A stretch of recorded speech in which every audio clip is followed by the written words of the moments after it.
I think that what we have to do is we have to move from what I'm calling microinsurance 1.0 to microinsurance 2.0. We all started out, we spent the last several years, 15 years or so, trying to just get microinsurance out there, life products, health products. We now have to refine the way we look at these things, right? Microinsurance 1.0 was microinsurance, right? Insurance for low-income people, right? We had relatively low penetration, lots of effort at distribution channels.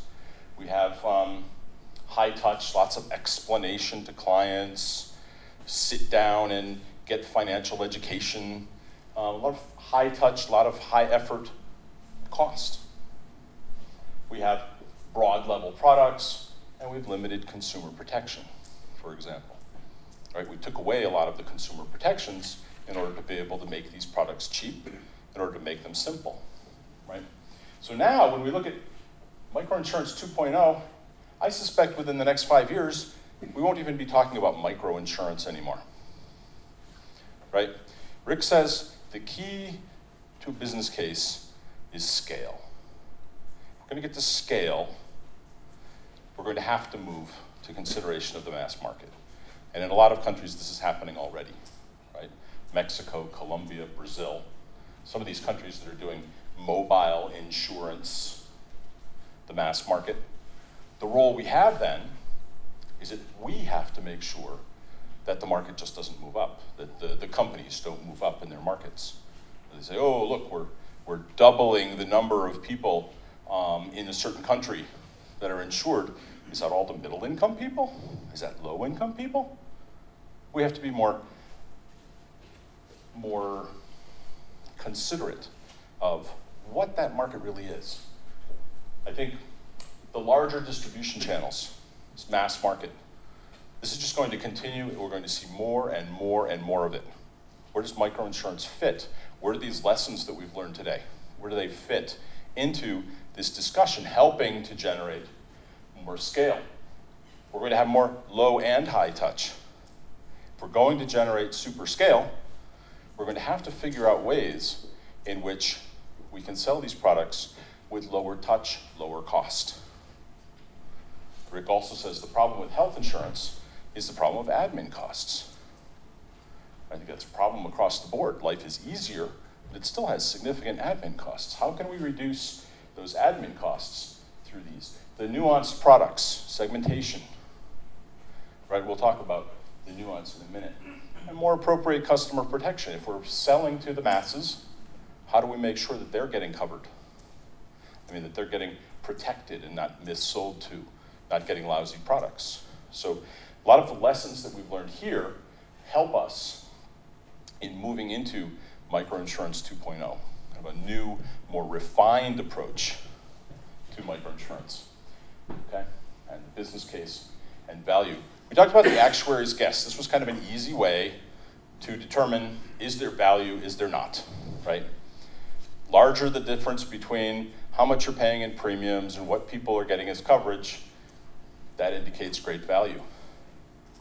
It doesn't work. It doesn't work. We also talked about claims ratio. We say you need a 60, 70, 80% claims ratio to show value. I think it's questionable now. I think we can see products that have some value, have good value, and yet are offered at a relatively low claims ratio. We look at funeral example in Colombia.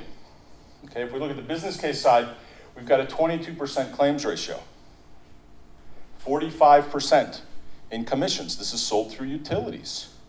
We're going to see more and more of this. These very high commissions to get access to lots of people. And that's the market reality. Over time, hopefully we'll see that decline some. But I was just in Nigeria, for example. The telecoms want 60%. That's before you do anything. 60%. This is going to become more of a reality in our business as this becomes more of a mass market. And how do we make sure that we're offering good quality products when we're paying that kind of a commission? Operating expenses for the insurer, about 15%. making about 18% profit on this product. On their normal life business, the rest of their life business, they're making about 35%. So they're recognizing that if they get huge volume, they can make the kinds of profits, okay? But clearly, previously, I think we would have said, no value here, 20% claims ratio. Clients aren't getting enough back. But we look at what's really happening on the client side, right? This is the source of funds for clients related to this funeral policy. So you've got your insured here, and you've got your uninsured here. And in this case, here's your savings. You can see it's just a little tiny sliver here on the insured group. On the uninsured group, in this pool, everyone used up all their savings. They've completely depleted their resiliency going forward. Not only that, but they had very significant loans. A few loans on the insured side, very significant loans on the uninsured side. These loans come with future obligations. They come with interest rates, additional costs. We also see significant reduced consumption. Right here, very thin layer, reduced consumption. This is reduced nutrition in the household, taking your kids out of school. Right? We can see, in this case, tremendous benefit here. I would say that this is an extremely valuable product for those people who make claims. Okay? So I would say this is a good value product, and this is what it costs to get that product out there. We have to think about this a little differently. Some of the key things that are going to change that, expanding distribution and the competition that comes along with that. As there's more competition, as distribution expands, some of this will be improved. Some of this commission will be improved. But right now, there are relatively few institutions or few organizations in any of these countries that reach millions of people. And insurers, of course, want volume. And scale, of course, is what drives profitability. Okay? So the mass market itself, technology. Technology will help us to reduce our admin costs. And this is going to be incredibly important, finding better ways to use technology to reduce our costs. Not just mobile phones to sell insurance, but how do we transact more efficiently? These are going to be keys. The costs of education, we still have to make sure people understand what they're buying. We still have to market products. We still have to have simple products, but simple products of value. And the consumer protection issues. Time, evolution, competition, all may bring improvements to this, because we, of course, don't want to see continued commissions like that. We don't want to see claims like that. You just saw the example that Rick had of the Philippines. We'll talk about that in a minute. Okay, we have another example. It's a health policy from Kenya. Here you've got claims ratio 104%. Claims costs were more than total premiums collected. Okay, you got a relatively small commission here through the tea farmer organization. Operating costs for the institution, the insurer 35%. 35% because it's health. You have more transactions, right? Okay, in this case, a minus 52% loss, 52% loss. Okay, and here when you look at the value, so the business case here really isn't any at this point. Significant changes would need to be made to make this work. If you look at the value side, right, you look at, here's income usage, here's formal loans, a little bit less, gifts, reduced consumption, more significant, maybe reduced consumption because they know the insurance will pay some, and so that's an easier, less burdensome mechanism. But overall, the cost is not so much different between the two, about $75, or that would be what, about 25%. Cost is not so much different. So you have a claims ratio. It's not good at all for the insurer, not a business case. And you have a product that maybe is a bit marginal. So we don't always see good balance. And thinking about this balance, the magical balance as I'm calling it, right, is what we have to get to, is where we have value for clients and a good business case for insurers. Okay? Let's think about this myth. Insurance is the answer to risk mitigation. Just go around and say, oh yeah, if we get insurance, then people will have their risks taken care of. As Barbara showed us, insurance doesn't ever cover everything that clients need. They respond to risk in an environment of risk mitigating activities. Credit, savings, friends and others, right? We have to think about, where does microinsurance fit? Rather than just microinsurance is the answer, where does insurance fit into these other mechanisms? How do we fit with savings, with credit?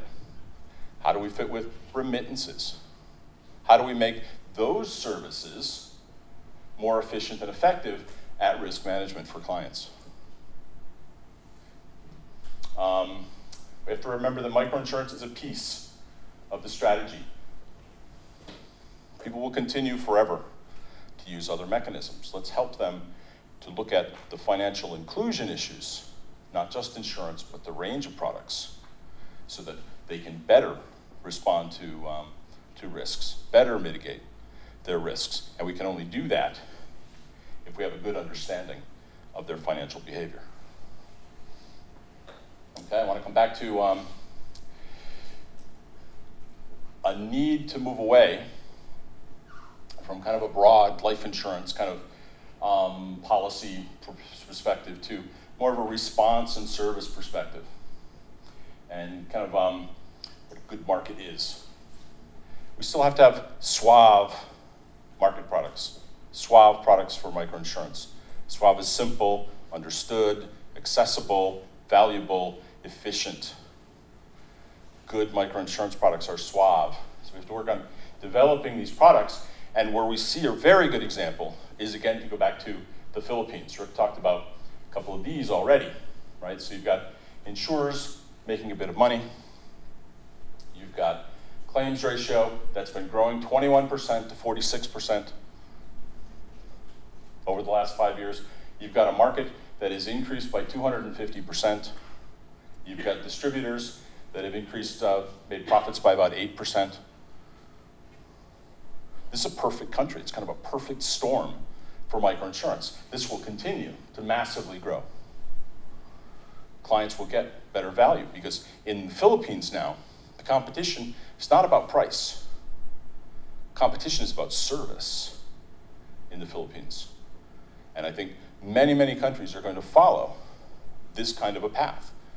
This is a forerunner. It's an advanced look at what's going to happen with microinsurance. As more insurance companies get into microinsurance, they get serious in microinsurance, we're going to see this kind of competition. We're going to see these kinds of markets.